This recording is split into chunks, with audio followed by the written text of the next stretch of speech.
All right, we're back. This is the It's Your Perspective Talk Show, Tuesday, Wednesday, Thursday. Go to our website, streaming live from the vi.com in order to see the show. Our telephone number is 340-201-9005. That's how you link up with us tonight. Our special guest in the studio tonight is Albert Byran Jr. There he is right there. He is the Commissioner of Labor for the Virgin Islands. Thanks for coming out to our studio tonight and giving us a little bit of your time to enlighten us on a few things, Yeah, my pleasure. I'm really honored to be here. I think my mic is short now. There we go. I was really honored to be here, and I'm glad. Actually, grab another mic real quick.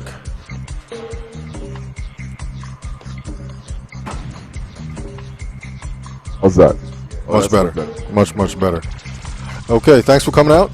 Yeah, I heard about your show, especially during the political season. During the election, it was very popular.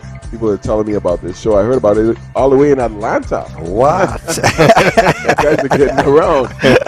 Okay. That's very encouraging. Very encouraging. For sure. So I guess we just wanted to have some quick conversations about many things tonight. I guess as your Commissioner of Labor, and when you mentioned you're going to be leaving in a sense. So how was your tenure at Labor for the last 8 years? It was rough. The last 5 years have been very, very hard. And that's not just at Labor. That's everywhere in the world. Right. Since the economic recession that started back in 2008, we just had a tremendous time trying to pick back up the economy, making sure people keep their jobs, and when they lose their jobs, making sure that they get that money. During that time, we expended at least $150 million worth of unemployment insurance checks.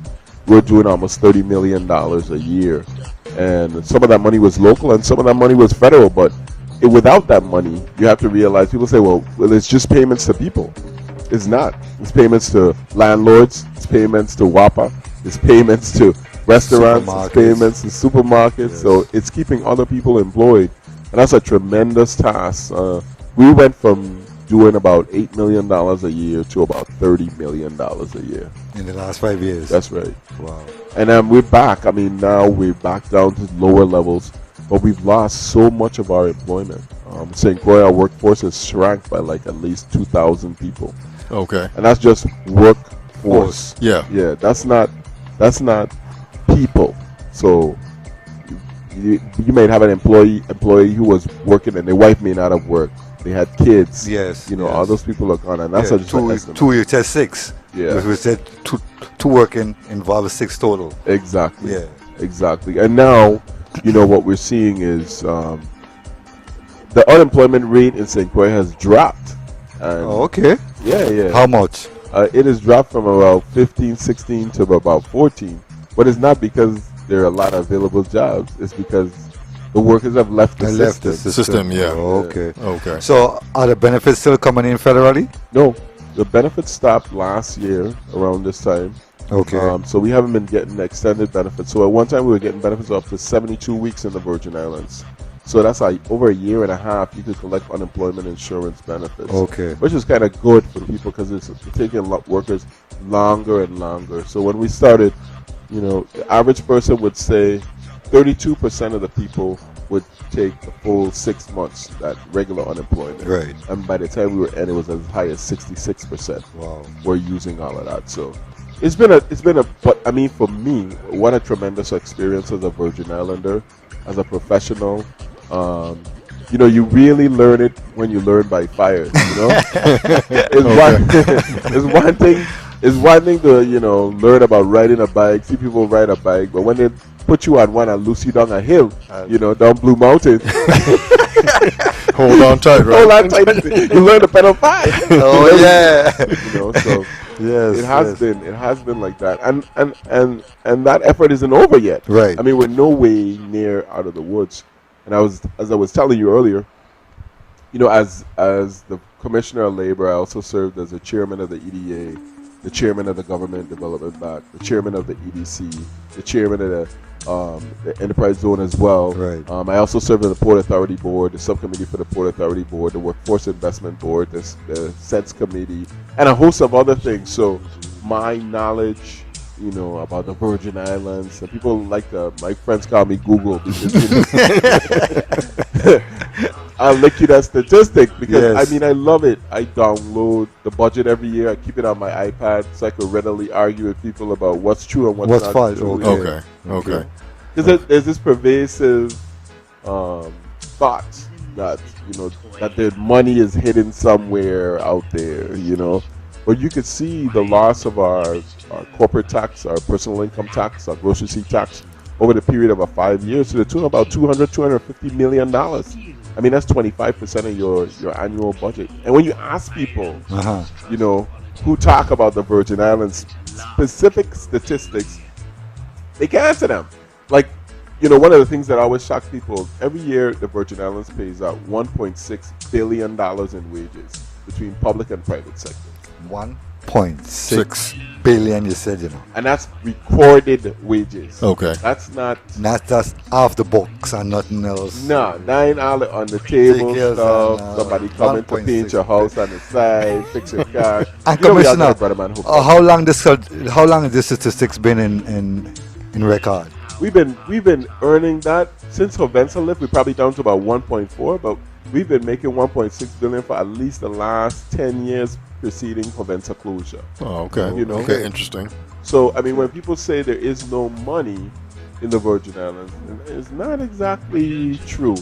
But we have a lot of money leakage too, because we have people that send money elsewhere and Right. spend money elsewhere. But this is the question. We pay out this 1.6 billion, but that 1.6 don't all stay here. No.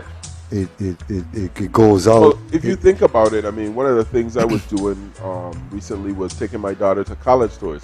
Now think about every Virgin Islands parent that send their kid away to college in the States. That's money gone. Yes. Think about every retiree that gets paid and lives in Florida, Georgia, Maryland. That's money gone. Yes. Think about all the cars that come in from Florida, all the shopping, the tires, everything. Money gone. Think about the medical amount of medical money that comes that leaves the territory. So, over the last couple of years, some of our strategies has been to retain some of that money. People were some people were upset when we did the project, the tax increment financing, the first ever done in the Virgin Islands by the EDA for Home Depot. People were like, how you could bring Home Depot here, but that money was going out of the territory anyway. Okay. It was Gotcha. going. Yes. So we actually were able to create jobs locally. Yes. And put people to employment. And people say, oh, well, Caribe is going to go out of business and this one is going to... They didn't go out of business. Gallows Bay Hardware is still there. Still thriving. Caribe Yeah. is still there. Yes. Yeah. And what you learn is your neighborhood hardware store has so much more than just nuts and bolts to offer. That's right. You walk around Home Depot and you can't find somebody. You go to Gallows Bay Hardware. I wanted a part for my grill. They built it. They didn't have it, but they built it. They because built the it. People there have the experience. Experience. Yes. So that's specialty care and specialty things. You're able to attract hardware stores in different markets. We're about to, hopefully embark on another venture that will allow us to put a Safeway down in the Home Depot section through Island Crossing. That's a grocery store, right? That's Yes. right. Safeway. Okay. It's a Save a Lot. Save a lot. Okay. Save a lot. Okay. And a Burger King. Okay. And check this out. 34 new affordable homes, 3 and 4 bedrooms that can be rented for $700 a month. All in that neighborhood. Yes. Okay. And that's through economic development. And Okay. the next thing too, I must say this too: that infrastructure got to be in place, especially that water, because when it rains, that highway get flooded out. It's closed. They And close it. It comes through from the top of Ruby, from Rattan and come all the way down. So that we have to make sure we get those drainage situated. 'Cause the last 2 weeks ago, when it rained, the highway they had to close off that part of the highway. Yeah. Nobody could have come through. But where are they going to put those houses at? Right there The where... houses are going to be behind the Home Depot. So So in the back of the school, like part of Okay. what the government does is we say you have a developer that takes an empty lot and says, okay, I want to do this. I want to build a Home Depot, a shopping center. I want to. The government says, okay, you could build it, and we'll pay for the infrastructure. And the way we'll do that is the increment, the difference between what you're paying on this empty lot now. So the lot may be for $1 a year. It may have goats on it, maybe for $1 a year. Right. Or it might be $1,000 or $2,000 a year. Plus the difference between that $2 and when you build a Home Depot, what the land tax will be. So there may be, let's say it's $10,000. So that $9,999 goes towards paying the bill for the infrastructure. Okay. And the gross receipts that Home Depot makes goes towards the infrastructure. And the government says, hey, guess what? In order for you to get this, you're going to have to build affordable housing. So they put in our affordable housing piece. Now, because that Home Depot is there, immediately the lot next door, what? Has value. Exactly. Has so value. we collect more money again. Yes. Definitely. The people who buy the homes, they pay land taxes. We collect more money again. Okay. So it's a way of improving using a resource between us and the developer and leveraging public-private partnerships to do things. Okay. And it has been successful. If we didn't have this recession, that area would have been full right now. You know? Oh, really? Okay. Oh, yeah. How Okay. soon you talking about? Well, the developer is saying that they're going to have homes available by April. They already start building them. April? really? Yeah. Wow. Wow. See, you know, it's amazing when you have projects where people actually have money. And I think it's a great message for St. Croix because Right. everybody's so blue. There's a lot of things coming down the line. You realize that in the last month, the governor announced Mandal, Mandal, the yes. destruction of Polly Joseph. There's another sports complex that's coming in Two Williams, Mars Hill. Mars Hill. Mars Hill. Mars Hill, yeah. There's the project out in East End again. Announced that they're going The hotel. The Wyndham. They're Yeah. going to break ground in February, hopefully. Hopefully, Yes. Once yes. again. Want to get a So- certificate. And the governor announced the announcement of a deal between ABR and the Virgin Islands government that needs to be ratified. So there's a lot of things that are happening now that have been in the works, working. Right. You know, and you know our tourism numbers are up. We still have the Danish flights. We got the cruise ships coming in. The planes are coming in, and I'm hopefully, you know, Beverly Nicholson Doty is my favorite commissioner. I tell everybody she's the best. Right. Okay. And hopefully she'll get us some more flights in St. Croix, and it's coming back. The American economy is coming back. Our economy is coming back. Okay. When is the Delta flights them starting? I think it's it's next month, right? Yeah, it's Okay. December. And next question to Commissioner, the dredging of the Gallows Bay Harbor. Oh, Well, what's going on with that? I think that project is moving forward. I don't know where we are. I'm on a Port Authority board, as I mentioned too. I can't remember where we are in that project, but that money has been set aside already, so that is moving forward as well. Okay. That's going to be huge for Christians. Right. You know, huge. The dredging of what now? Gallows Bay Dock? Okay. Yeah, so they could bring in the cruise ships. They're gonna. Okay. Yeah. Okay. Yeah. Yeah. There's Okay. some smaller size cruise ship, and you know, when you talk about leveraging your resources, Uh-huh. those smaller size cruise ships are not like Carnival. Those people who are on those cruise ships spend a lot of Money. Yeah. Yes. you know, Yes. those are what we want to attract back. I was so excited. I passed Christiansted on my way here, and there was lights on in right across from Government House. They have a new store in there.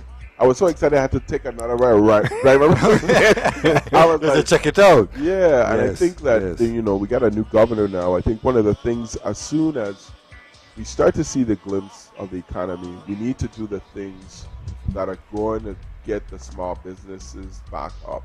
And one of those things I think is to create some kind of subsidy in our town areas in Christiansted and in Frederickstead in order to get people to move in. So one of the things that we've done is we created these town plans, and in these town plans, one for Christiansted, one for Frederickstead, one Charlotte Amalia, Cruz Bay. Right. The town decides what they want to do and picks out the businesses that they think are going to be there. Oh, really? And Okay. once they identify those businesses and they get signed off on by the governor, they actually get tax exemptions Okay. for being in those businesses in town. Okay. But I think we need to work with the landlords as well, because, you know, like my mom used to say, half a sum is better than all of one. All or none. None. So, So I definitely think those small business incentives in order to get our towns back. And then we have to feel safe in our homes so we could start to want to come out to them, right? Well, that's the next thing that's taking us over. And I keep saying sociology has studied this a million years. No jobs, crimes goes up. You got jobs, the crime drop. And it's just it's simple mathematics to me. I really don't know, but and then to the younger men too. And nobody don't want to speak on it. But for me, is they really don't have God within their life. They ain't got no kind of no form of spirituality within their life. So a thought come into their head, they can't decipher it to say, well, is it the right thing for me to do? You might think it, but we ain't gonna act on it. But you see, I'm glad you mentioned that because I spoke to some young people that day, and after I told them when I was on stage in my speech, I said, I have a family. I would do whatever it takes in order to make sure that my family is okay. Right. And I was talking to the young man afterward, and I said, I don't understand how people commit crimes against other people when they have families and stuff too. And he said to me, when you just said you would do anything to feed your family. I say, yeah, but my anything is cut grass, clean toilet, and scrub floors. My anything is not shoot up. Yeah. To go take from people that I know that at the end of the day, if I do that, I don't get a repercussion and consequences for my actions. Right. So. All right, let me ask you a little bit more about as commissioner with labor. The whole, there's an issue of not having enough locals trained properly for these jobs. Yes. And I know that you have sort of a push or a campaign to sort of fix that. Is that, is that still in effect?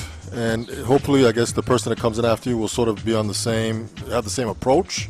Well, we just by grant funding, we get about, I'd say, let's call it $500,000 a year to do training, to get people trained in different things. And what I mentioned, the Workforce Investment Board, and what they do is the board of public and private citizens that get together and say where we think the jobs are for the future are law enforcement, marine, aviation, financial services, education, hospitals, and healthcare. Those are where the jobs are. So we're going to fund training in those areas. Okay. And that's what happens. And then you come in as an unemployed or underemployed person to the Department of Labor. You apply to get this training, and then you get it, and then hopefully you land the job, yes, right? Or whatever it is you need to do. Now, what we did is we applied for a national emergency grant, and we got $8 million to train the Hovensa people. Okay. And during the course of the 2 years, we spent half of it, and we sent people to aviation school. I mean, they're pilots. $20,000 worth of training that we paid for people to get it. I don't know how many CDL licenses. People got their college degrees. People got their associate's degree. We paid for. There's a solar company here now. Those guys went to California. They trained on solar. Right. So what we were saying, online, on island, or off island. As long as you're willing to fly, we'll pay for the training that you needed to do. And we trained a bunch of people that took advantage of that. But we will always have a sort of labor shortages, and those are those skilled labor shortages, and that's all over the world. Right. We moved away from the time when you could, give me a job, man. You could do anything. Just train me in it, and I could do anything. Mm-hmm. Them days gone.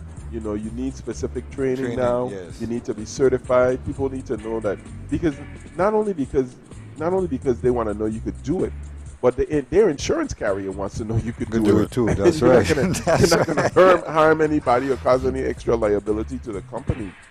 So one of our push as the Department of Labor is to keep people in school. I listen to people say, "Oh, he ain't college material," or he ain't. There was a time in this when people only used to go to second grade, people used to only go to sixth grade, and people used to say, "Well, he ain't high school material. He needs to just go out." But then there came a time when you needed 12th grade education. All education is the training that you need to survive in this society. That's right. And one thing that's evident from who and what we've been turning out we're not providing the training that you need to survive in this society. Because if we were, then they wouldn't be into crime, right? Yes. Because it lacks spirituality, it lacks purpose, Yes. and it lacks imagination. I mean, I have two kids. Two of them learn completely differently. My one daughter can look up at anything, read it, and bam, she know it. Mhm. The other one have to have examples and feel it. She has to experience it in order for her to understand it. Yes. So Yes. one of them was at 3 years old. She could add. The other one they couldn't add till she was 5.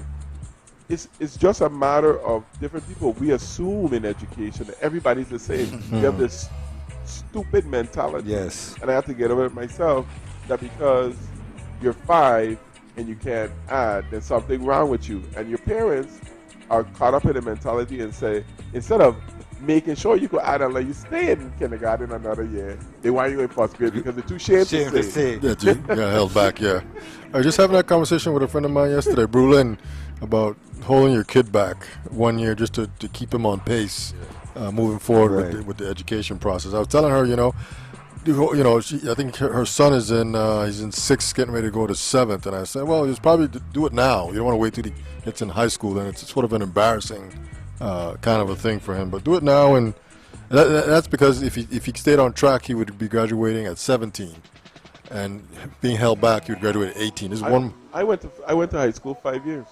Oh, okay. Yeah. Okay. Because when I came to I came to St. Croix, and the way that the school was set up, I couldn't take classes anytime like it was in public school in St. Thomas. So I had to take another year 10th grade. But I was the same. I was in your brother's class. Okay. When I was 16. I would have graduated 16, so I graduated 17. I was like, well, 5 years of high school and was the best thing for me. Yeah. You Yeah. know? Yeah. Because the other thing is, kids mature at a different rate. Yeah. You know? It reinforces some things too. If you hear it Yes, over and over for again. a period of time. Because Yeah. the purpose is not to get a diploma, it's to be self-sufficient Sufficient. and competent. Yes. Yes. Yes. Now we miss that. Yes. We miss Yes. that. We miss that. Because I keep telling these youth, the young people, you want to be able to leave St. Croix and go any part of this universe Right. and be able to function normally. Can you imagine the frustration? Because I see them in my office that they feel when they have the education and people are telling them they're not qualified because when they test them, they're not testing them to where they're supposed to be. Right. That's a lot of frustration. That's right. Because I have this thing. So now I have this paper. You still ain't checking for me. It must be because I'm black, or because I'm Cushion, or because I'm Antiguan, Mhm. or because I'm Puerto Rican. And that's where you get off and people get really, really frustrated. But I've seen college graduates, I tell people all the time, if you can't find a job, give me 10 minutes with you, I'll tell you why. And working is not just about being educated or being trained. It's about attitude. Tools, yes. It's about effort. Yes. It's about networking. This young lady I was talking to today, she said, getting a job is about who you know. I was like, yes, it is. Yes, it is. It is. Yes, Because, it is. I mean, imagine how big Coke would be if it was a secret. Yeah. Oh, Coke ain't a secret, secret. right? Everybody knows about Coke. Coke tells everyone about Coke. Coke. That's Yeah. right. And that's what you do. When you know something and you do something, you tell everybody. Buddy, yes, right. You're unemployed, you tell everybody. Tell everybody, look, I got certified a mechanic. Because people come to me and they say, hey, you know anybody who's an accountant or anybody who's a graphic designer? And I got to think. Mm. But if you've been telling me all the time, you're my man. Yeah. Should be right on top of your Yes, head. right, Yeah. Yes. Yes. Yeah. So those little things, I mean, and then, I tell people all the time too, volunteer, It doesn't matter whether you get paid or not. It's still a work experience. Experience. That's the key. Give yourself a title. Go work for somebody and say, listen, I don't want no money. I want you to call me the marketing manager. I'm going to manage your Facebook page or whatever. Do it for 3 months. If you're going to get paid unemployment for 6 months, Mhm. do it for 90 days. You put it on your resume.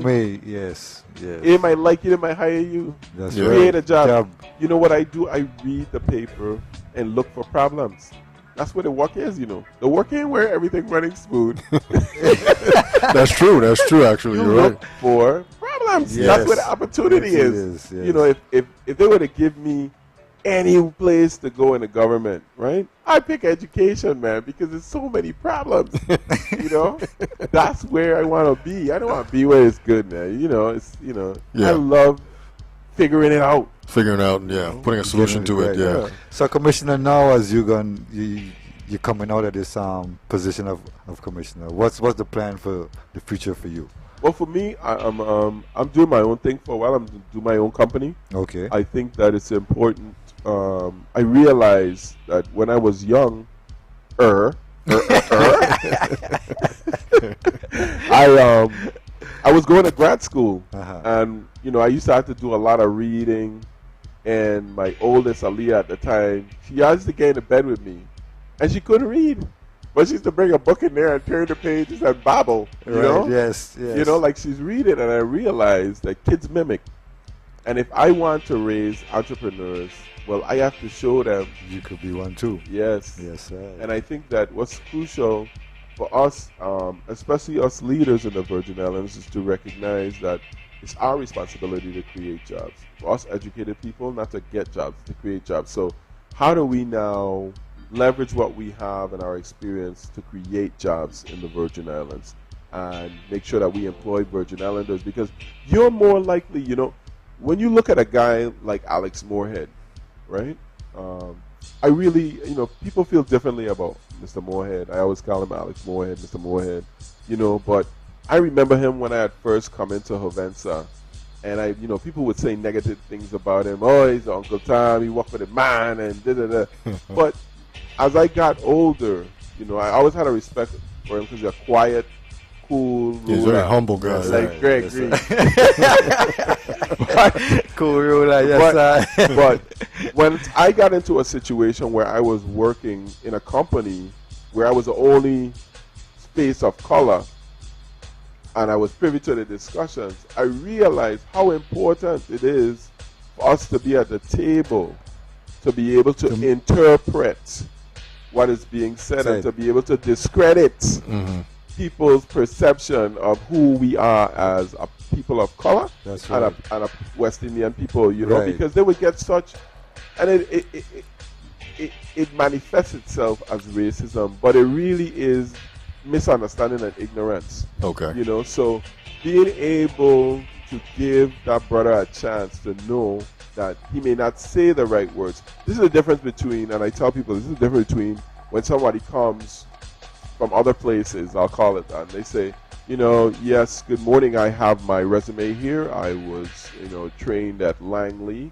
in the Air Force, and once I left there, I worked for 3 years at BMW Motors, and I have my degrees in 725Is and 320Is. I've also worked for Chrysler, Ford, and GM, What we just say, man, I could do a little thing, man, And we don't, you're laughing, but we don't big up ourselves. We don't big up ourselves like that. Because sometimes you talk to brothers and you be like, you start to get to talk to them and they look simple, but then you really get into them and you be like, wow, you've done some incredible things. Yeah. Yes. But I don't like to talk about these things like that, you know what I mean?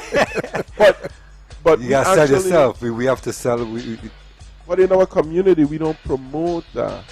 We don't allow one another to be excellent, to be superb, Why? What do you think that happened? I mentioned it earlier, and it's a mentality of scarcity.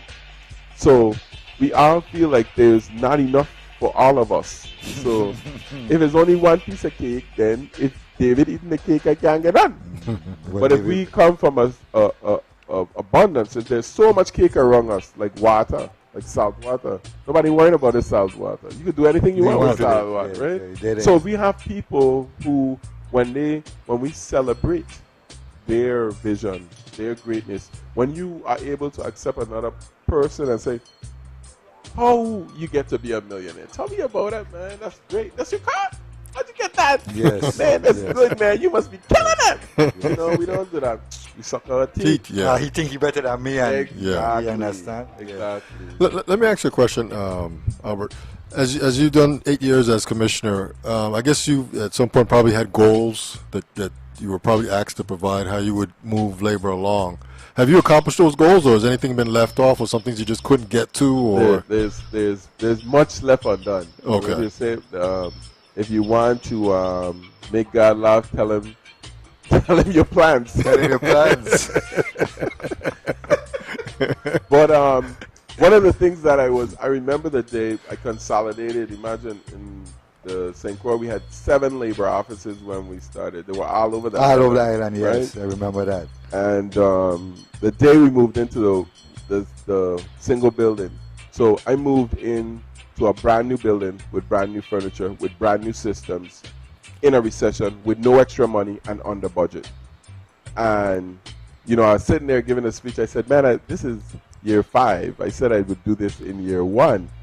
And I don't feel good about it. And my chief of staff turned to me and she says, we've been trying to do it for 15 years before you started. Okay, so And that made me feel a little better. yes. But at the same time, you realize that things take time. Right. Take time, yeah. I think the other thing that was big too when you moved into this new location was the fact that you saved on the WAPA too. Oh my goodness. Yeah, there's a whole bunch of things I think that you guys applied to that building to make it more efficient. And I know you guys have I know what helps tremendously is those windows. Those windows. Yeah, because that sun coming in from the east will heat that place up, and I guess it just reflects a lot of the energy off. When the gentleman had put it on there, the AC wasn't in yet. I thought they had installed the AC. Oh, That's really? how much the temperature dropped Dropped. just from reflecting that radiant heat. Yeah. And then that building is all diodes. That building, we had 7 locations. The light bill for that is cheaper than one of them. Oh, really? Okay. So times 7. 7. Yes. Yes, No. sir. Yes. So Sunny Isles, when we moved in, they were paying $7,000, and the first couple of months in that building, we were paying like $3,000-$4,000 a month. In WAPA? Yeah, Wow. for Wow. everybody. Yeah. Yeah. Yeah. So that was a huge accomplishment for me. I think one of the things that shouldn't be an accomplishment, but is we've at the Department of Labor, we've come in on the budget every single year with every single bill paid for 8 years. Okay. So we don't have any outstanding WAPA bill, or every single year Yeah, our you budget, make sure that we come in. Okay. We came in on time. We've also, when I came there, we had a system that we were paying $525,000 for a year. computer IT, Yeah, software. system. software. The system that we have now is 10 times as powerful, and we only paid $300,000 for it. Yeah. That was another huge one for me. In the last 3 years, we've attracted $12 million in new capital. Our general fund budget is $4 million. Okay. And we've attracted $12 million in new money to the Department of Labor. So we Yes. created some employment and did some improvements there. Where I don't think I succeeded is workers' comp is a huge problem for us and continues to be. Okay. One of the things that we try to do is computerize that. That department is literally just holding on by its nails. Holding on to what, the paper process, or The edge just of the cliff. okay? Okay. Okay. And I say that, you got the new administration. That's why as I discussed earlier, the governor made sure that he had us all do these reports that outline the issues as well as the strengths of our departments. One of the huge things that we've done too, our travel budget is cut in a third. We have video conferencing. That's now. what I want to ask you if you do video conference now. I can sit in my office now. We're so good in the government now. Little things that people don't realize. I could sit in my office with my iPad and be in the Vitima meeting. Turn that off, go to the Port Authority Board meeting. Turn that off, go to the EDA meeting. Okay. On my iPad. iPad, yes, Yeah. yes. Okay. Technology. It's huge. And it works well. Oh, it works like a dream. Okay. And now with this new broadband, so we were paying for 3 megs, just to give an example. What we're getting now is 150 megs for the same price. Yeah. Yeah. So And Ruben talked a little bit about that too when he was on the show. Yes. Yeah, he talked a little bit about that. Yeah. it's unbelievable. Okay. It's unbelievable. In terms of technology, my office now, we have electronic filing. We just started in one division and we hope to spread to the next. My I can access everything that I need to access from my laptop, my Mac Air, which I carry everywhere with me, like my blankie. Yeah. You ever see Linus with his blankie? Yeah, Well, I don't. I I got got it everywhere. Everywhere. Okay. Everywhere. Okay. Everywhere. So, I mean, now government is so much faster, and people say, well, government's still slow, but we've lost 25% of our employment.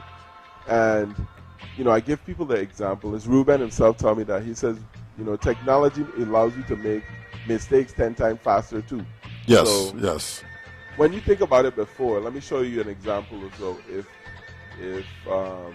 David was a commissioner of health, he wanted to write me a letter, he would probably draft it, then he would give it to his secretary, then she would type it, and she would send it to him to proofread. He would make the corrections, he would send it back, she would type it again, he would finally sign it, then he would probably put it in a mimeograph or a copier and copy it, put it in an envelope, somebody would take it to the mailbox, mail it to the Commissioner of Labor. I would read it, craft a response, digest it, send it to mine own, and the process would go back. That whole process would take a week, minimum, two, yes. right? Yes. That happens in 2 minutes now. Yes. Yeah. It's an email. Email. Yeah. Whap.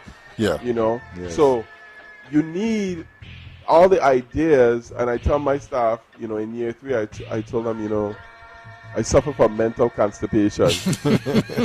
And they said, what? I said, I suffer from mental constipation. I said, you guys can't get my ideas out fast enough. They're clogging up, you know, because you burn out the people who are there, and with the layoffs and with the retirees. So you have the same people that you're hammering every day with all of these new projects and all these things that needs to be done. So it's very stressful for my staff. I mean, one of the things that I did when we got the 8% cut was telling my supervisors, really pay attention to the staff. Don't stress anybody out. Obenza came and I was like, let me tell you something. People are stressed more. Even if my house is an example. Excuse me. I work, my wife works. Right. But my house became a stressful situation. Why? Because my friend moving from Hovensa, they get laid off. His wife moving, that's stressing her out. All the kids going. My kids stressed out because country day, ain't having the kids them there no more. All those kids moving away. You might not get your other friend get laid off. Now they thinking about moving too. They don't know how they're going to eat, their unemployment insurance. So even though your household may be fine, all of that is filtering in. Yes. So when you look at people on the job site, you really got to contemplate all that could be wrong in their world. In their life, You got to take it a little easy. Easy, yes, that's and right. then you're in labor. Nobody comes to labor because they got good news. Nope. Yes. That's right. That's right. So, managing that part of the job and making sure that, because we didn't have, and it's not like we had much to offer people. Right. We couldn't offer them money. We had none. Yeah. And we needed them there, so we couldn't offer them time. Mm-hmm. So we really just had to be a little conscious of the people and what was going on. And still, I mean, I always thank my employees, man. They make me look good. Yeah. Make it look easy. Gotcha. and I like what you are doing right now, that you're going out into the communities now. That you're taking That's out. a new thing. Yeah, So, my staff was telling me, they came in one day and they said, man, come in, you slowing down, man. I'm not slowing down. They said, yeah, you're slowing down. I said, it's not that I've slowed down. I said, when I came here, I ran ahead of you guys. But y'all paced me so long, y'all gone past me. Yeah. Because I didn't know that till today, What? They were sitting in my office and they said, yeah, we're teaching classes in PCC at several of the communities now. Yes. Okay. I didn't know that. Okay. What? Okay. Yeah. I didn't know either. Yeah. I said, they did the program with they had some ROS participants, some people from public housing communities. Actually went to the Diageo training program, got these people trained up, gave them some soft skills, give them some real skills. Yep. And some of these people got jobs, they're right functioning, now. doing things. Yeah. I said, but you guys don't talk about this thing. They're like, we too busy working. But people need to hear. Yes, that what's happening. That those things are out there for them. That that these things are possible. You understand me? Because I mean, everybody keep hearing St. Croix this, St. Croix that, but at the end of the day, man, I won't be no place else on earth. And things are happening. You know what I mean? I won't be no place else on earth but here right now. It's going to take a little time, we know, because of the recession what we've been going through. But if we give it more time, you know, just stay the course. Just stay the course with a steady arm. That's right. But I think the one thing that we need to do is, though, as a community, we need to be active in our recovery. Right. And I mean, I think right now that means, you know, it means, I mean, we had a real terrible weekend here on the island. You know what I'm saying? I mean, it seems like every time you think it can escalate anymore, the crime seems to get a little bit worse. And I think there are more good people on this island than bad people. Definitely. We need to support the good and we need to call out the bad. We really, it is to the point now where we can't shelter them. You know, like I have a brother that was used to get in trouble, you know, and you know, my mother had a friend who was like, hey, him is company. At one point, my mother said, no, he's a company. Straight. He is following us over. Yes. He is a problem. And I think we need to do that. We need to be able to deal with that because we got such an element. And then, like you say, man, we need to put the spirituality back. Yeah. We got to put it back in your kids because, you know, you can't replace that. I mean, that's a hollow ground, man. Yeah. And for me too, like I was telling you, I don't know if it was you, David. I was telling, 82 square miles, and the proportionate of violence and the crime that's happening here, it makes us feel like say we are in some other place. And I said it to say it because I live in New York nearly close to 30 years. Men commit crime in New York, leave and go Afghanistan, they go to Ireland. Them man go and find them and bring their ass back. Okay? I live on 82 square miles. Everybody know each other. I was telling David, I said, David, I the Christian stead right now, 9 o'clock. Before I reach west, the word is already soup was in east. Yeah. You understand me? Yeah, you understand what he's saying to you? You understand what he's saying to you? So I think that we could do much better in what's happening around us here because, as you said, if you know the man and I know the man, and the only reason why we don't want to tell because soup they face soup to come and retaliate, but at the end of the day now, tomorrow it's gonna come back and it's gonna affect soup now. Yeah, say don't raid and one man house top. You understand me? So we got to really be conscious and really come out and do what we got to do as a community. But I had to tell people, right, you got to take I had to call it a St. Croix test. And I had to cheat because I'm on TV and radio all the time. But take a St. Croix test. If you living right on this island, park your car and walk on the road like you're going to ride. And if nobody stop for you, something wrong. Right?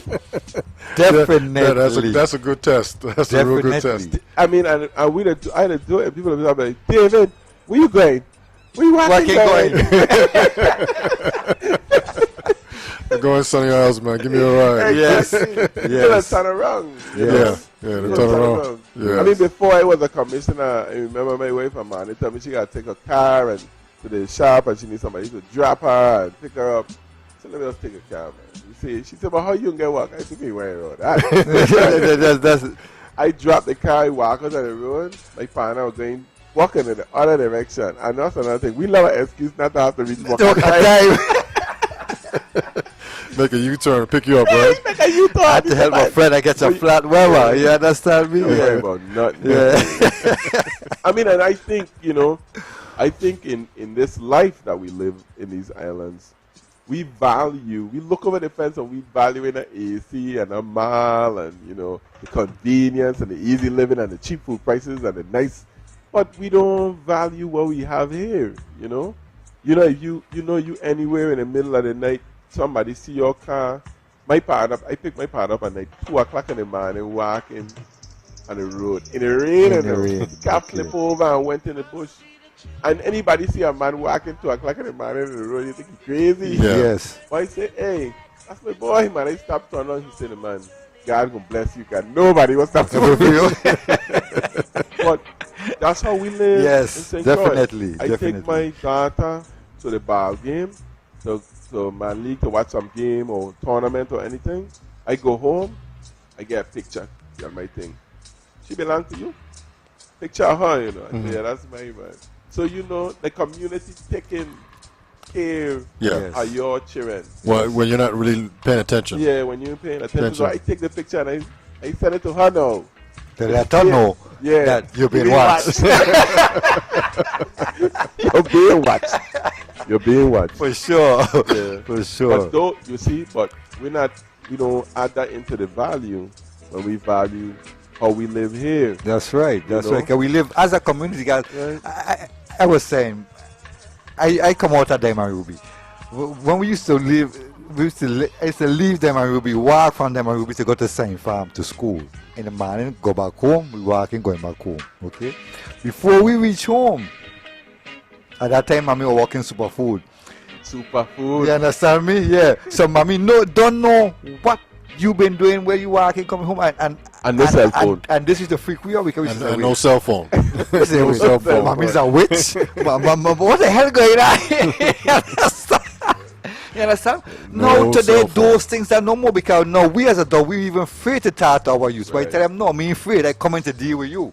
I come in, 'cause if I don't deal with you, then you have to deal with something else. You're gonna come out of it. You understand me? And I don't know if I had said something to that youth, I could have saved him. I Right. could have maybe spared my extra day. You know, I don't Yeah, know. yeah. So even if I get cussed, I gonna still come and do it. But you see, when you're living in the community and you're doing things for the community, you get to know the kids them in school. Yes. Like, I mean, when my boys them used to come back from high school, when they come back from college, even if I ain't here, they're going to see my mother.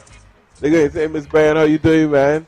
I was just in the area. Exactly. Because when they were in high school, they grew up in a house. They Yeah. know my mother. I know their mother, and she always would be Miss Brian, Miss Christian, how you Yes. doing? Yes, yes. And that builds, what that builds in a young person too is not only a commitment to their parents, to their family, but to the community as a whole. As Yes. himself, yes. Because He's a good steward of the community. Yes, they see you from small, so Yeah. now you don't want to bring any shame. Shame.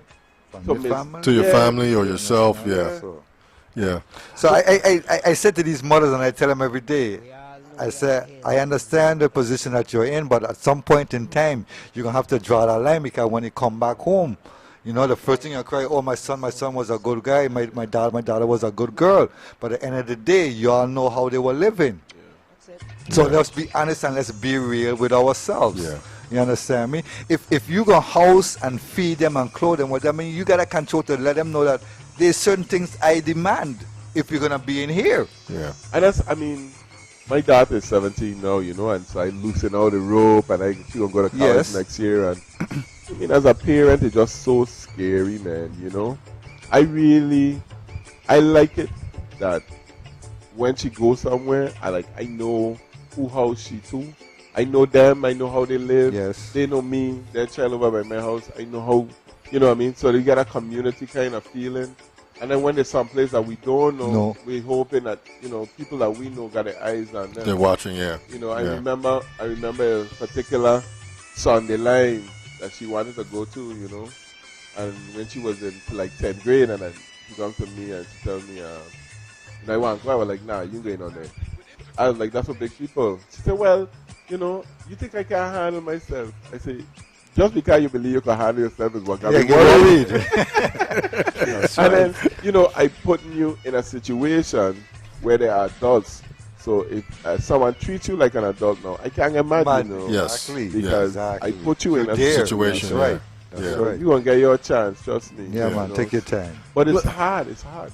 Let me ask you though, what do you think has gone wrong? I mean, I guess we're sort of touching on it a little bit, but just over this weekend we had the shooting in Sunny Isles there. With I guess a lot of these guys that were involved were minors with guns, playing bad, with the scarf on or whatever, and robbing a store in Sunny Isles. I mean, what playing is bad. what has gone wrong? They ain't playing bad, David. They're bad. They're bad. Okay. Yeah, they're bad. I think there's a couple of things, for me, I remember when in the 70s, we had the highest, late 70s, 80s, we had the highest teenage pregnancy rate in the nation. Okay. All right. So we had a lot of young people who were raised by children. By young people. Okay, and then you multiply that by another generation, right? You add rap, hip hop, and violence, the glorification of thugs, criminals. When I was small, to be a jailbird, when somebody call you a jailbird, you want to fight. You want to fight? Yeah. That's right. Okay. And then the removal of prayer from our everyday life. You know, my mother and father, as great as people as they were, they didn't take me to church. They didn't teach me to pray. They didn't, you know, I learned the Lord's Prayer with my grandmother. You know, disconnect from the elders is a huge problem. Definitely too. And you can tell how, you know, young people don't respect old people at all. No. That's why I said. I have to step in because They don't give them no seat. seat. They don't respect, because they don't have any interaction with them. Because now at 40, you're a grandmother and a grandfather. Father. You know, so and also because of the working environment we in, there's no matriarch or patriarch that the family is taking care of in the house to give wisdom to them young people. Because when you smile and you got your grandmother to tell you stories and teach you about the Bible and, you know, make you learn the Lord's Prayer. You got your grandfather to take you to Little League or play a little catch with you. These I'll tell you a phenomena that I was watching that actually, you know, there's a lot of young men in our community who are effeminate. And they're only effeminate because they don't have no male interaction. And if you talk to them as a man, they bow their heads and they, you know, and it's because they don't raise around fathers. I mean, missing in the life. And I actually, you know, recruited some of my large brothers to act as mentors for young men because having a father is so important. You know, my dad died. It's so funny that come up because my dad died on my first day on this job. And it's like he dropped me to school on the doorstep, you know. And he was calling me that day at my 7 o'clock the evening, he was dead. That was the greatest resource I ever had. Yes, sir. And taught me how to become a man. And as a man, he allowed me to be a man and make mistakes. You know, right. I remember when he used to walk me like a beast when I used to think this man was crazy. You know, I thought that was Kunta Kinte. Yes, I. And I want to know why he walked me down. I remember when we used to go out in college, man, we stay out all night drinking, we come home 3 o'clock and he wake me 6 o'clock in the morning, cut the grass, go up on the roof, paint hyperland. And he always tell me, he laugh, he say, if you go lame in the night, you go walk in the day. But all those little lessons taught me about being a man, about being responsible. That's having it. discipline, raising a family, you know, being able. And I'm saying everybody needs to do that. But I've learned that the places where you find the most successful young people is where you have a family. You don't have to be a mother and a father. It could be a strong mother and a strong grandmother. Yes. Father to mother, whatever the case may be. But they have a strong base support system. It's the support system. That's where it goes at. You understand me? So. But having fathers get involved in their young men's life, because, you know, my father told me when I was 7, I'd never forget. I was at this party, we were all running around, and they were having this heated argument. And he just calmed me, I was playing, running around, and he calmed me, you know, in front of everybody, and he said, stand up there. Let me tell you something. If you ever come a bum on the street, I'll kill you myself. You hear me? I say, yeah. He said, you hear me? He said, yeah. He said, go play. Yes, sir. And that was it, you know. Yeah. Yes, sir. And I believe it. Yes, sir. Yes, sir. You have to have, like, who are young. When I was young, I wanted to be a Derek Hodge. I wanted to be Farrelly. I wanted to be Maduro. You know, I wanted to be King. Yes. I wanted to be them people. That's I mean, right. the reason why I'm in politics is because in 4th grade we used to sit down and talk about the governor, and, you know, those are people that we used to look up to. When you look, you know, at these people, they were heroes in our community. You know. That's right. And now, you know, who we look up to? Who do the young people look up to? Yeah. You know. Yeah. We can't. You know, I try, not to call, politicians stupid and other leaders, these thieves and none of them ain't no good and they're destroying the very fiber of our community. Yeah. I know you don't want your kid to. You want your kid to be. I mean, when you grow up, I really wonder. Right.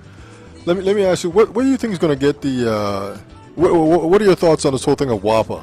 I think that in order to get the the community or the economy back, we have to get WAPA down. Down. And so, and then that brings in jobs. First thing I say as a disclaimer, Hugo Hodge and I went to preschool together. Montessori. You know that's where in our class?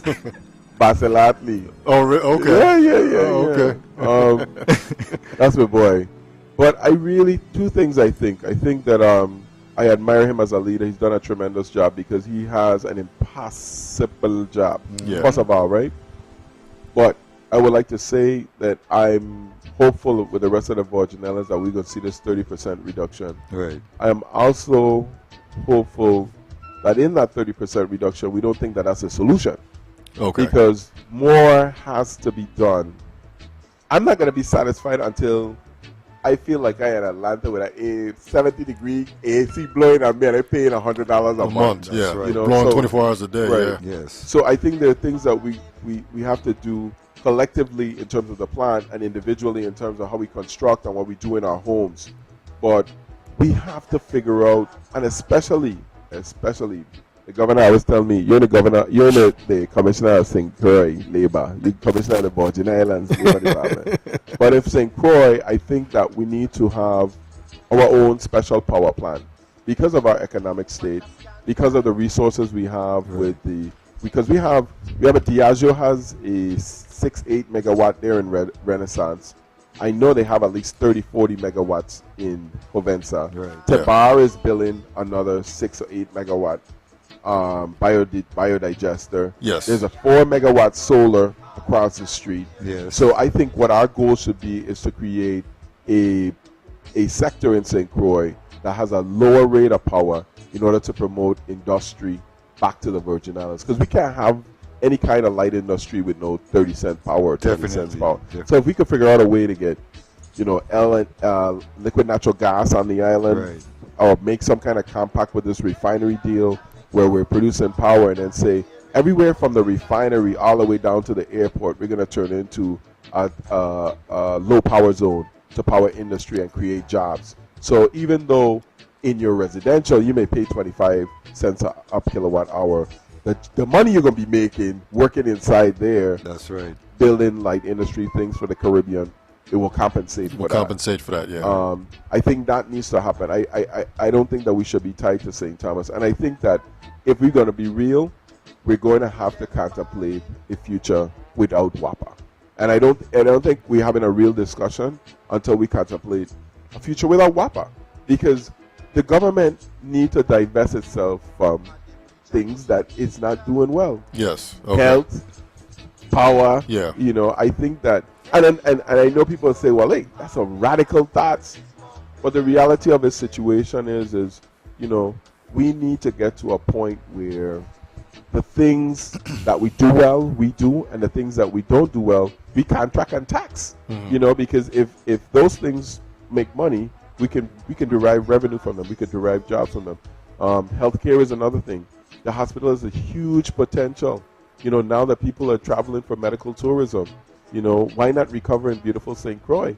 We have the low real estate comparatively to the Caribbean. Right. We still have a lot of underdeveloped and undeveloped land. Yeah. We have a huge hospital that is in need of improvement. We got great leaders there that could do things.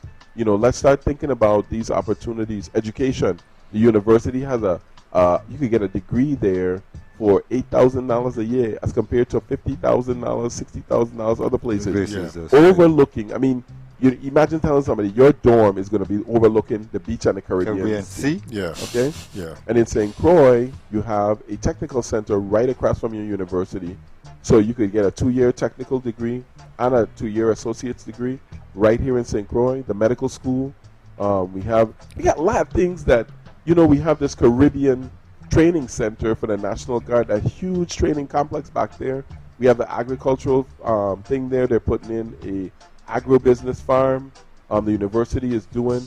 So St. Croix has, and then you have right behind of it, you have the industrial park that the EDC owns, and the whole of the Port Authority land.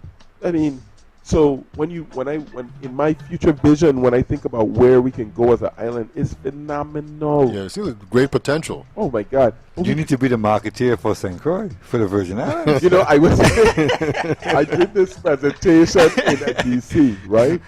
This is in 2008. And this lady come to me. She said, "I living up here for 30 years. You make me feel like wanting to move home." Oh, yeah, that's that. Serious. But the first thing, you know, we talked about the tail wagging the dog. The thing about leadership is, you know, part of leading is listening to what everybody's saying and repeating it.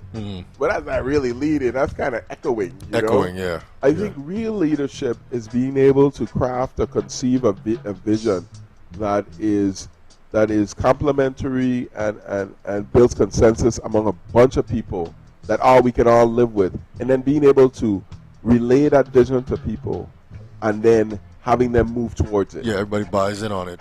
And move toward it. Yeah. That's what a leader does. Yes. And then you lead them to where it needs to be. Because if I told you that I had $1 million in this chest over here, and you didn't believe me, you wouldn't move there, right? No. But if I convinced you that it was true, you would.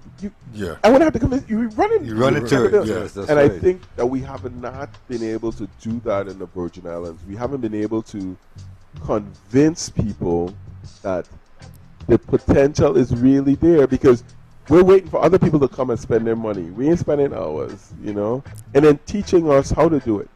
Because how many people here know how to finance a hotel? You know? Very few. Yeah. Yeah, I mean, if you gotta invest some money in it. This guy from the Bahamas told me, he said that their prime minister took the top 10 graduates every year out in a yacht.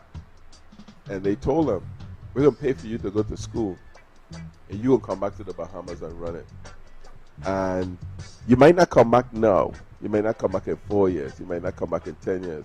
But it's almost like sending out sleeper cells, you know, that come back and bring industry, learn how to do marketing, banking, financing, and come back and push the place, because we have to build this place with our own. Now, I'll be the first person to tell you, we do have to attract new people, but we have to build our own. One of the phenomena of the Hovensa closure is a lot of the people who work there moved away, but the kids stay, and the kids come back. Right. They went to school here, they grew up here, they're born here. They don't know anywhere else but here. Yeah. You take them back to Oklahoma, and they're like, this is cold. Yes. So Yes. you know, I think that we could do it, man. We just gotta sell the vision. Yeah. Let me ask you, one of the things that the new governor who's been going to be MAP has been talking about these jobs.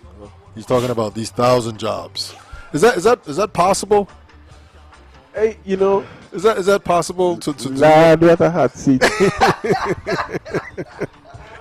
Because I'm thinking, you know, that's a lot of money. Where you get the money from? You know, It is. Where you get the money from? That's the thing. It's possible, but where are you going to get the money Funding, from? that's Okay, it. and even if you had the money, right? The reason why we don't have 250 teachers that we're missing or so, and 350 that are ready to, the 350 educators that are ready to retire, plus 250 vacancies, supposedly.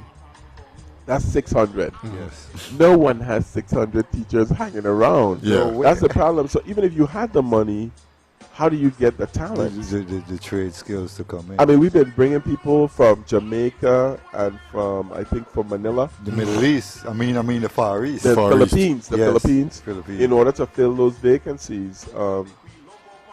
You know, we have to work on our lifestyle if we want to retain people Okay. too. Because, I mean, for you to hear you come into the Virgin Islands and you're going to make $32,000, right? Is one thing. You'd be like, okay, well, it ain't the greatest salary in the world. But then when you go in and you see $8 milk, Yeah. You Yeah, I know, it throws it You could've all been off. like, yeah, Yeah, okay. okay. And then you start to see $4 gas. Yes. You know, like, okay, and then you get a $400 That light bill. It's done, yeah? I'm yeah. out of here. Yeah. You know? Yeah. So, and then you want to go somewhere on a weekend, it's like, where do I go? You know? And then we are our own worst enemy. We tell people, like, oh, God, Don't go go out there. Stay home. Free. Watch this, my son. So I think, you know, the way that I would do it if I was Mr. Map, I think I would sit down with a teachers union and figure out how we could, you know, try to move that salary. Mm-hmm. And I know people that we have the lowest amount of kids ever in the school system Right now. in the last 30 or 40 years. Yeah, or something right like that. now, It's the yeah. lowest number ever. So you need to consolidate some schools. I think that's important. I think we need to. One of the things I always said we need to do is we have some schools that are poverty centric. They're in areas where everybody around the school is below the poverty zone, the poverty line. So, you know, move kids into different neighborhoods. Neighborhoods, that's So they right. can They can see see other- different things. Yes. They make friends in other Yes. different economic classes, you know. Okay. I think that would be helpful. In terms of training police officers, we have to get their salaries up. I mean, I don't know how we do that. The thing is the money is coming back, but it's how we go. It's like How you going to spread it out? yeah, how we gonna spend it? I mean, because the first thing everybody's gonna want to raise, you know.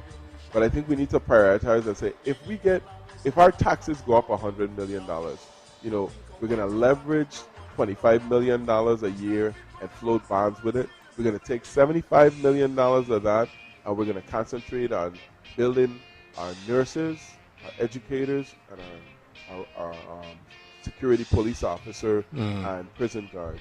You know, if we say that, and then you know we're going to try to help everybody else along the way. As the government gets smaller, we'll try to turn to technology in order to make ourselves more efficient, so that we can pay higher High salaries salaries. per person. Yes. So, you know, it wouldn't be much of an effect, and slowly but surely ease the government into a position where you maybe have less employees, but you have a higher earning salary. Yes. And then you're contracting out services so that you're building your private sector at the same time. At the same time, yeah. Yeah. Yeah. And it sounds easy like you say like that, I mean, but that's a lot. That's a work in progress. lot. Yeah, it Yes. could take 4 years probably to get to Just to that. get Or get 40. 40. That's right. Let's not hope 40. And then everybody got to be on the same page. 'Cause I want to have the same vision.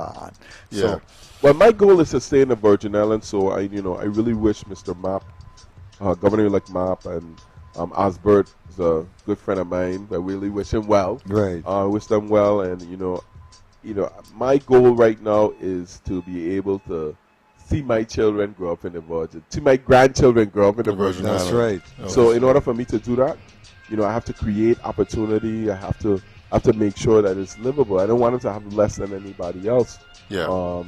And that's a lot of work, but Yes. I'm willing to work. I'm ready to work. You're ready to work. That's Okay. right. Okay. It's about 9:27. Wow. Yeah. Yeah. You good?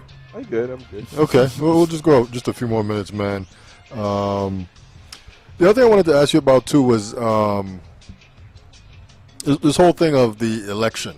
You know, we had this whole runoff. We definitely need some election reform here, real quick. I mean, Real super. they fast. need to reevaluate just the whole process, the laws, the rules. When we go back to wagging the dog again, I mean, all of this, I read, and it wasn't my idea. I read it somewhere. I can't remember. Maybe on Facebook or some of the internet drivel that I read every day. And the person said we went from having a system of electronic voting where we knew where the machines were, we knew how much people voted, and we knew who was elected by 9 o'clock in the night. Yes. To having a system of paper ballots that we weren't sure how it worked, to not knowing who won Who won? Yeah. for weeks. Yeah. Yeah. I mean, what a travesty, man. I mean, one of the most impressive things about Virgin Islanders, and where we are actually in the high quartile, is election participation. We get like 60% participation. That's That right. is unheard Heard of. of. That's Okay. right. And Okay. clearly in the general election, you saw the impact of just people being frustrated with the process by the low turnout. I think it was what, 32, 33, 38 point something. 38 points. Yeah. Yeah, About it. 38.2, something like that. Yeah. I mean, I just, and I think for us, we continue. David Jones, I quote David Jones. I don't know if he came up with it, but the people deserve the representatives they elect. That's right. And we continue to elect people who disrupt our process, who take us back light years, who insist on creating havoc wherever they go, and we endorse it. Yeah. And we end up nowhere. To me, like when we started, we keep saying this was a platform for the community to use as a next tool for them to use to elect a candidate. So whatever process you need to do, this is it here. So what we're trying to say is educate yourself, educate. Those just don't go because Soup and David is doing it. Well, Commissioner, you're gonna jump in and you're gonna do it the same bandwagon, and you don't know what me and David is dealing with, because you see everybody's going along on it. Well, you be the lone voice to step out and say, well, wait, let me question what them two doing, and see. And then when people start to question it, then it start become an issue. So it's education. They have to get educated. That and the way that we disagree, We don't disagree well. No, we don't disagree well. I fired this lady one time, right? And I saw her, and she said, "You have some nerve to talk to me." I said, "Why?" She said, "You fired me." I said, "It's not personal." You just wasn't doing the job. I mean, we asked you to do something, you weren't able to do it, because of your own restrictions or priorities. And I don't hold that against you. I just need to get it done, so we just need to move on to something else. Yes. Someone else that can do it, yeah. I don't agree with you, David or Soup, but it's okay. We don't have to be mad. That's don't have to be exactly. We don't have to be mad. We just disagree. Yes. I mean, Yes, and that's we get so fierce with it. And what happens is when you run out of logic, and it's just like, I have a bit of a potty mouth myself, but it says lack of vocabulary to make you cuss bad. Right? But it's the same concept. It's like when you run out of logical things to say, then you fill it with hate and anger. Yeah. And that have no place. And to me, it takes more out of you It does. to hate and anger. Oh, yeah, that's a You lot of understand me? That's a whole heap of work, bro. Oh, yeah, that's a lot. You understand? So That's a lot of if we work. could take the energy now and put it back into something positive, you see yeah. how much further we could go. You know what I'm saying? But we exemplify that Yeah. in government. I mean, you remember, people watch, kids watch us, people watch us, how we disagree. Let me get, I study culture, especially when I go to the States, because I call it living in the TV. Yes. When we get something wrong, I realize this, whenever you get something wrong done to you here, like you buy something and it is not working or it doesn't live up to your expectations, first of all, you never expect it to live up Yes. to all your expectations. So if if the TV that was supposed to be delivered at 8 comes at 9 o'clock, you're just glad they come. Right. Right? Yes. If you had to jiggle the cord in order to get it to work and it worked, you're happy. It working, And if you jiggle the cord and it don't work and you're going to carry it back, you go back where you think, wow, fight. You're ready to fight. Yes. Yes. Because it ain't working. But the expectation is that you will have to fight. Right? Yes. In the States, they don't be like that. They never go back. First of all, they expect it to be there at 8. They always expect it to supersede whatever the expectation that is. That's right. So they expect it to be there at 8. They expect you to install it, and they expect it to work when you hit the first time. Yes. First time. Right? And if it doesn't work, they expect you to take it back and bring back another one before one. Otherwise, it's what? Unacceptable. Unacceptable. We're not having this. But that all kind of ties into the whole thing of the customer service. Right. That word don't exist. But do you realize now that because we don't have that expectation, we also manifest the lack of that expectation in the service. So when I sell you the TV and you got jiggle the card, like, and you upset because you jiggle the card, I'm like, we jiggle the card and come on. Around with you. Oh, you the man. What's going on? Yeah, that's And you know, it's You funny never because realize that, right? I had an experience with my vehicle, and the mechanic said, "Oh man, it's, you know, it's just a little thing. Just go ahead. You know, it's like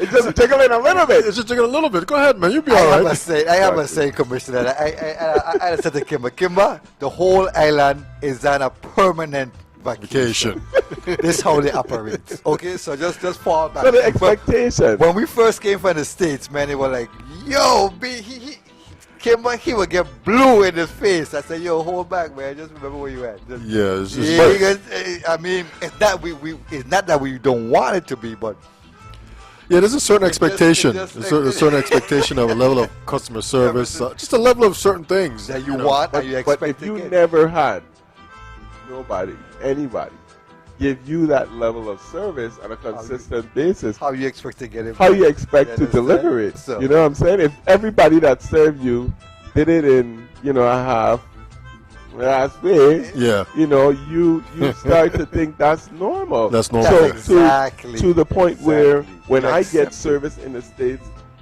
I'm a little spooked. Yeah. Because it's so good. It's so good, like, yeah. I'm trying to take money out of it. They're like, no, it's okay. But I mean, we laugh, but the reality of it is the only way you change that is you have to change the whole system. The whole system. You have to be able to expect and deliver. So At all times. and that's a lot of work. It's like you say, that's a lot of work for us to move that. And what's tragic is that if we're gonna be seriously in the hospitality business, it is so competitive in terms of the delivery of services. Crucial. It's crucial. People, we had this class the other day.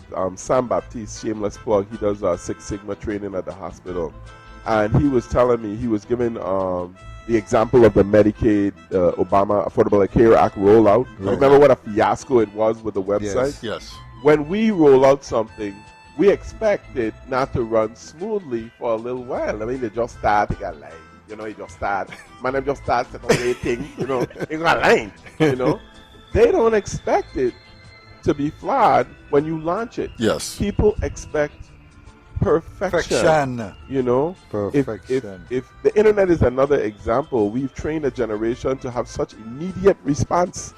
You push a button and it pops up, so that's what they want. Exactly. That's how they expect life to be. So now, in the next 10 years, those people, 5 years, 10 years, those people are going to be traveling. They're going to be coming here. They're going to be expecting that level of service. So if we can't provide that, we're not going to do well. You're not going to And do I very mean, well. that's the things why I sit up at night and think about, Yes, when I- you study culture and how people in the States react. Because for us, it was. I felt like I came back into a time warp when I moved back to St. Croix. How things was getting done and how they operated, but then But they don't even lie to you. My partner, when he had a problem with his truck, and let me tell you how bad it is. The guy actually brought him back a box of bolts, and he was like, "What are these for?" He was like, "These were in the truck, but you don't need them." he took them off. Yeah. You A understand? brand new truck. Yeah. But in his mind, it was okay to give him remove because he those. running. It was running, yeah. Let's go ahead. Yeah. Let's go But along. you realize we are very utile, a very utile culture in the Caribbean.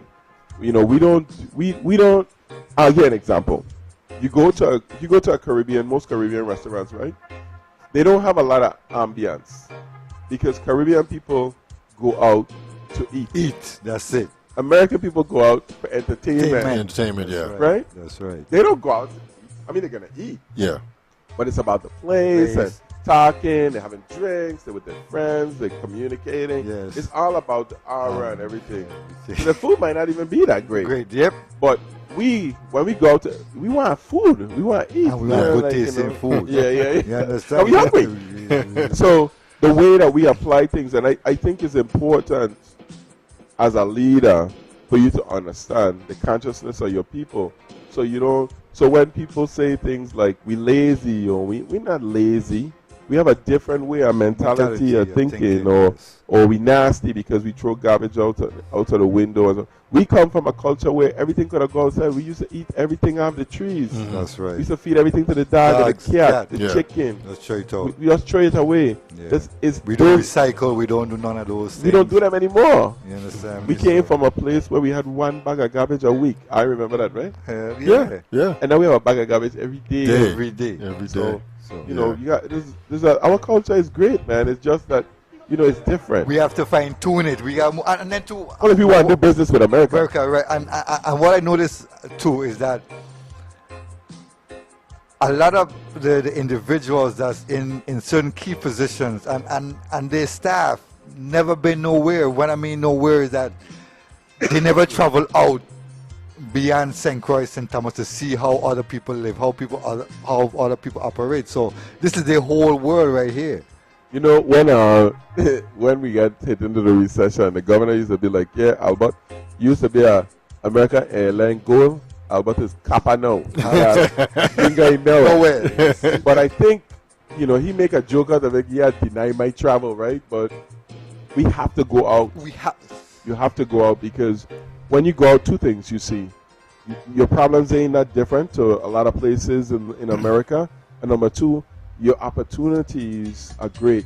You know, if you want a job, you don't stay home. You got to go out there. Get it, You want economic development, we got to go out there. You got to tell people about the Virgin Islands. You got to meet people. So, you know, sometimes, you know, people say, oh, the government spend all this money traveling. You have to travel. You cannot stay. I mean, if I could figure out a way so that every Virgin Islands kid, I just came back from DC.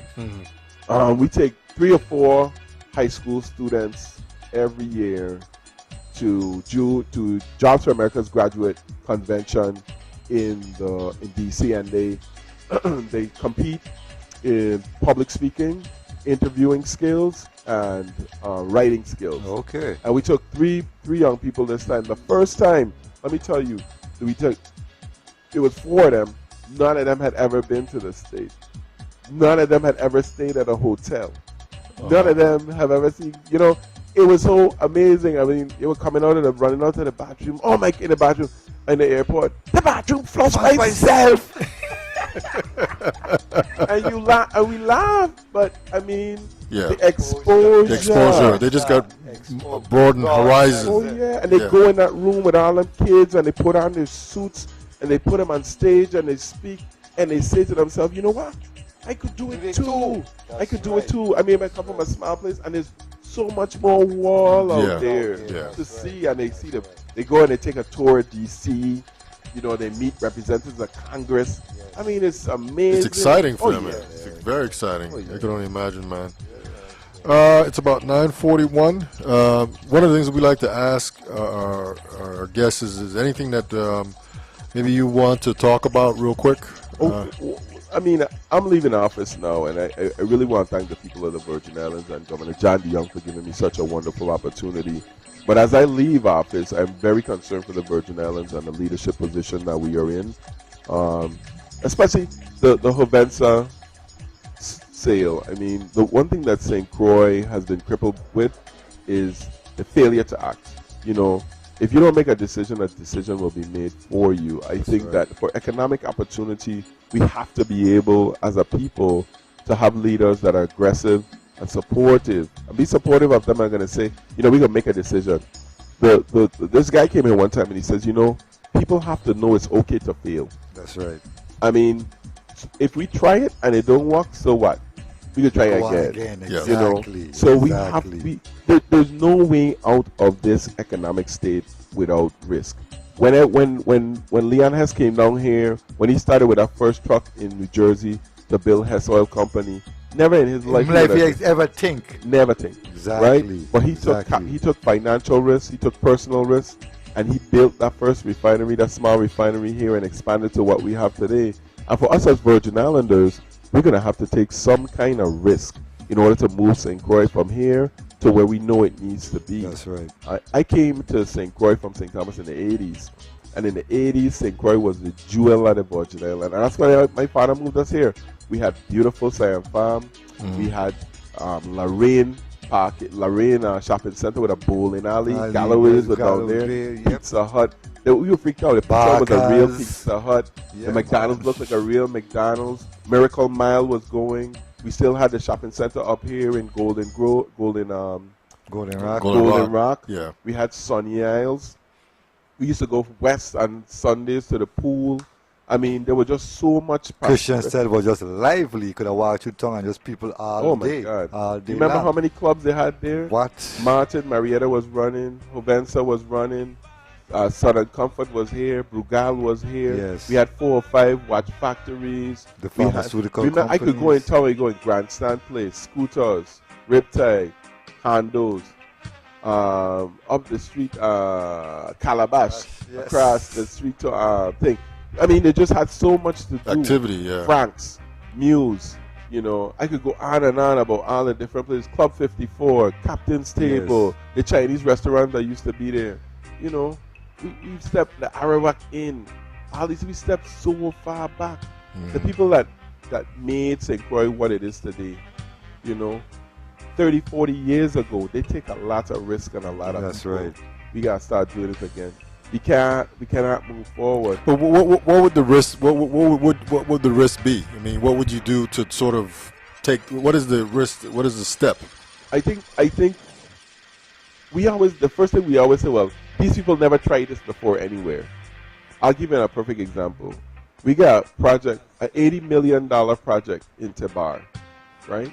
Yeah. No one is fighting to make sure that Tebar gets completed. St. Thomas can't have Tebar, right? But we fighting For them to come, for them But not to be here. for $30 million medical school. We fighting tooth and nail every day. Yeah, yeah. Right? 2 times the amount and 4 or 5 times the impact. We're not doing anything.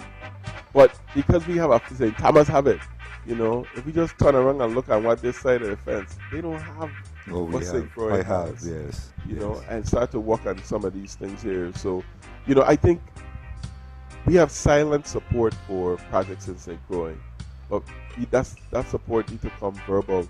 You know, we can't count on the leaders to just do it. We need to have the community just as vehemently they come out when they don't want it. Right. We need them to come out vehemently for these projects. You know, even in our the depressed state of our economy right now, a month after Hovensa shut down, we shut down an $18 million veterans project, affordable homes project right here in Catherine, In Anna's Hope. in Anna's Let's Hope. hope, yeah. Yes. Couple months after Hovensa shut down, I mean, Plus Seaborn went. yes, Seaborn went too. Let So me- I mean, you gotta go. Yeah, You let- gotta make it. Yeah, let me ask you a quick question. So, I mean, are we still going down the economy here, or are we leveled off, or are we going up now? mean, I think we're going up. okay, so we've made that turn, and we're Yeah. If you look at the gross receipts, if you look at it, you know, but you know, it's like you saw the money man come through this door last time, so you keep looking at that door. Will he coming in over here now? okay. Because you're not seeing the EDC companies that are coming. You're not seeing the tourism pick up. You're looking for the refinery to open. You know, God, please let the refinery open. But there are a lot of other things happening in our economy that Yes. we need to pay attention to. And maybe it's clear light manufacturing is not going to be a big part of our future. It's going to be tourism, it's going to be internet, it's going to be construction. And those are the places that we start to need to look for the Okay. pickup. Okay. So, we got any final questions for the commish? It's been great, man. I've been. I really enjoyed it. I thank him very much for his time. I know he's Yeah. a busy man. Yeah, thanks for coming out, Coming in man. and This is gracing a the good studio. time. This is a lull. 8 to 10 o'clock usually. I like winding down. Yeah, we usually can sit here and we can look at our guests' eyes. About 9:45, they have this glazed over look. Ah, it's time. I'm sleepy now. It's time for me to go to bed. So, Or by 2 plus 2 by Stumpy on Fire 1. well, Albert, thank you for coming out, man, and spending a little bit of time with us. I wish you the tonight. best in your future endeavors, whatever that may be. You Yeah. know what I mean? Just Yeah. keep doing what you're doing because you're on the right track. Yeah, I'm not man. going anywhere, man. I'm a Virgin Islander, and I'm going to be a part of this political and economic development process no matter what. Yes. Okay. Okay. All right. Well, Soup, any final thoughts, man? You know me, Rastafari. Guide and protect is one perfect love, brethren. Yes, and I just want to say that this is the It's Your Perspective talk show, Tuesday, Wednesday, Thursday, 8 p.m. until. We're at the high-tech, low-tech studio at an undisclosed location, no radio, no TV, internet only. Our number is 340-201-9005. Our website is streaming live from the vi.com. We're on Facebook, we're on Twitter. And my final words are, our prayers and his blessings equal one perfect love. I want to say thank you to Albert Bryant Jr., the Commissioner of Labor here in the Virgin Islands, for coming out, spend some time with us. On that note, we're out. We out. Peace.